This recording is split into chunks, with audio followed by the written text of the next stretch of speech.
के हो साथी? Yes. Ask me the question. जाङसिनको बारेमा केही भन न त।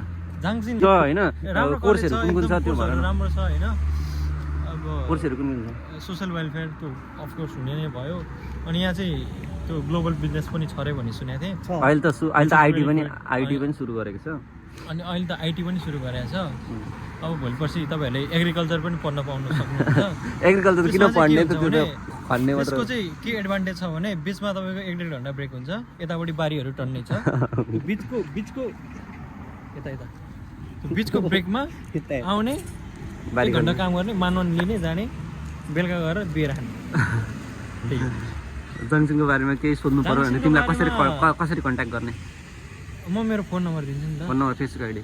फेसबुक आइडी एन्ड निश्चल छ, तर केटीहरुले मात्र गर्नुपर्छ, केटाहरुलाई नो। अनि केटाहरुलाई पनि बिचरा केटाहरुलाई पनि भर आउनु भएको भाइ बहिनीहरुलाई चाहिँ म के सुझाव दिन चाहन्छु भने कोरिया तपाई आउँदै हुनुहुन्छ भने भाषा बनाएर आउनु होला, which is एकदम नेसेसरी, हाम्रो कलेज फीहरु स्ट्रक्चरहरु भन्नु के? कलेजको फीहरु चाहिँ खोइ सुरुमा चाहिँ 2 लाख ल्याएको थिए किनकि टपिक थियो। अहिले चाहिँ टपिक हुनेलाई नि नहुनेलाई पनि 2,50,000 रे। अब अरुको युनिभर्सिटी हेर्दा अरुमा त अब 3-4 लाख पनि छ हैन। 3-4 लाख एउटा सेमिस्टरमा 3-4 लाख तिर्नलाई चाहिँ कम्तीमा नि त्यो मान्छेले 2 महिनाको काम गरेको पैसा तिर्नुपर्छ। तर यहाँ चाहिँ 1 महिना काम गर्दा पनि त्यो हामीले चाहिँ फी चाहिँ इजिली दिन सक्छ। हैन ग्रेड राम्रो आयो भने ग्रेड राम्रो छ भने तपाईलाई स्कलरशिपको पनि व्यवस्था छ। 50,000 स्कलरशिप तर तपाईले पाउनुहुन्छ कि पाउनुहुन्न त्यसमा फिक्स छैन। 50,000 को स्कलरशिप छ अनि अलिक राम्रै टपै भयो भने चाहिँ फुल स्कलरशिप त्यही हो। त्यो चाहिँ राम्रो, तर त्यो स्कलरशिप पनि छानी दिन्छ, गोला प्रथा गर्छ के गर्छ थाहा हैन। मलाई चाहिँ दिएन हैन। मलाई चाहिँ दिएन किनकि मेरो C+ आएको थियो, मैले पाउने पनि हैन। क्लासमा घटिया स्टुडेन्ट नै तिमी त्यो होइन, त्यो होइन, त्यस्तो भन्न मिलेन किनकि एकदम क्लेभर स्टुडेन्ट तर बढी बोले। म चाहिँ त्यस्तोमा परेँ। अनि सुत्ने पनि सुत्ने पनि। अनि मेरो चाहिँ अनि यताउता अलिअलि यसो उस पनि भयो।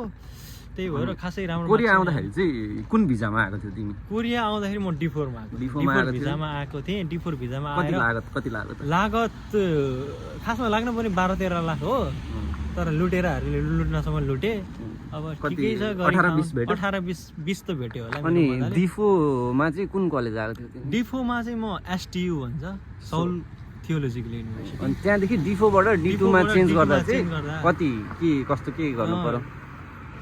खासै गाह्रो भएन किनकि साथीहरूले दलेहरूलाई चिनेको थियो, दलेहरूबाट आएको हो। एजेन्ट भन्छ। एजेन्ट। तर नेपालीमा अलिकति माया दलाली दाइ। कति लागत लाग्यो त?